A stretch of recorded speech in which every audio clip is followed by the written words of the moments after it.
Hey everybody, Pastor Kevin bringing you this week's group curriculum guidance for our Solomon series. We are in session 3 entitled Cracks in the Foundation in 1 Kings 4 through 7. Now, there's a lot of reading for this section. Again, you got chapters 4 through 7, and it's helpful to spend the time doing that. Make notes along the way of things that you've noticed. Because we only have a handful of questions because there's going to be a lot of time spent reading. Do observations in the text. Figure out what might be going on. Look for key phrases that may have come up in the Bible previously. I think those are super important. But let's go ahead and jump in. Question number 1. This is on page 14. It says, why are all of the details about Solomon's officials, governors, and daily provisions important? What do they imply about his wisdom, authority, and intentionality? This is all in 1 Kings 4. You're going to see a lot of information about those leaders, and it almost parallels what you can imagine with the officials of the temple itself. But you see that Solomon is utilizing all kinds of people in his kingdom. There is a level of wisdom, I think, that is actually pulled together in this, is that he has all of these people, that he's surrounding himself with people who can get certain jobs done. He's good at managing with his authority, right? And you can get into specifics there. You might find little nuances, but the bottom line is this is showing his wisdom panning out in specific details for how he would actually govern the nation. And he has brought the nation fully together in peace, Shlomo, Solomon means peace, and it seems like things are just continuing to look really good, and with like the amount of provision that is court. Because again, if a king does well, his people, I mean, this isn't always true, but it seems to be indicating that the people are doing well too. This is not just like the king's hoarding everything. It is literally the growth and the connection across his whole kingdom is positive, it seems. So, question number 2. Reread 1 Kings 4:29 through 34.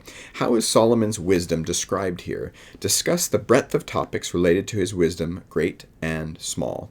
Why do you think kings were attracted to this wisdom? So, I'll let you go into certain details, but you're going to see a phrase that's used here, and it was used actually a few verses earlier. You're going to see this phrase as sands on the seashore. At first, it's about, and not in this particular text, but the text, I believe it's in verse 20, you see this sand of the seashore in a very positive sense, and you're like, that rings a bell. And that's because that is Abrahamic. It is all of your basically your legacy is going to be like sands on the seashore. So think of things like that you want to consider. And then it says his wisdom is like the sands on the seashore. So it's kind of adding these images of, man, this is a great nation. It's becoming a great nation under Solomon. He is doing a lot, making a lot of the right moves and so forth. And then you can talk about, why do you think kings would be, why is it that Solomon would attract interested other vassal states, right? The kind of kings under other areas that might step under his authority and so forth. Because, again, when a king is doing well and is seen in a positive light with the wisdom that has been depicted here, you're like, that benefits you as a vassal state as well, right? Typically, it draws all of that positiveness forward. Question number 3. When constructing the temple, countless details describe the interior carvings and decorations and the amount of gold that was overlaid within it. Since the majority of Israel would not be able to enter the inner courts of the temple to see it, why do you think God wanted them to go such lengths for the interior of the temple? To what does the imagery point? The temple is this, when you think of it as the place where heaven and earth meet within and among the people of Israel, you have to, the imagination that it's trying to garner is Eden, right? It's got fruit and lilies and trees that are carved into it. It has cherubim that are carved into certain areas. It's supposed to give you this idea of the majesty of being back in Eden, and this is happening under Solomon's rule. So it's it's more from the perspective of, because the fact of the matter is like not everyone can go into those inner, like the court, yes, the inner courtyard, yes, males might be or would be allowed there, but priests would go into kind of inner courtyard, and then the most inner courtyard would be only the high priest once a year. So you are talking about this beautiful, amazing space that wouldn't necessarily be seen, but the author wants to make sure that we do understand what's happening, because it is bringing together this idea that, man, Solomon, maybe he is this new Adam, the new image of Adam. He is the king who brings everything together, who rules, right? He is taking his dominion and his subduing, creating, and bringing it all into this one kingdom that's looking very positive. Question number 4. Look at 1 Kings 6, 11 through 13. Discuss the promises God gave to Solomon. Are they conditional or unconditional? I'll let you have at this one. It's clear that it seems to be conditional, because it's saying if you do this, and it's a similar language. If you go back, you can compare this with the promise or the instructions from David, the way it starts out in chapter 2. And there's other times when it's come through. It's like you gotta follow these rules and statutes and so forth. But you guys can talk about the promises and such. Question number 5. How long did it take Solomon to build the temple? How long did it take Solomon to build his palace? See 1 Kings 6:38 and 1 Kings 7:1. What might this reveal about Solomon's priorities? So I say what might this reveal because we don't really know. The author of the story is telling us, he's not giving us an inclination one way or the other. So far, everything has been grandeur and majesty that Solomon has been able to put together through the wisdom that God granted him through his request. So you're seeing this wonderful stuff, but then you see, well, he took 13 years to build his house and 7 years to build the temple. And if you look at the sizes even, you can compare sizes, you're like, wow, this house looks pretty freaking large. So anyway, I don't know if this is nodding to something, but it is an interesting point that there is a majesty to his own home and complex. Call it a complex. It's probably more than just a home. He has a colonnade of stuff. I mean, it just seems like it's the temple is beautiful and larger than the tabernacle used to be, and wonderful and gold and so forth. But his house seems pretty big too. So you start to ask questions of like, okay, that's interesting. At least we can put it in our pocket as we read forward. Question number 6. Read Acts 7, 42 through 53. In the New Testament, Stephen recalls Solomon's work. But what point is Stephen making, and to whom is he making it? See Acts 7, 1.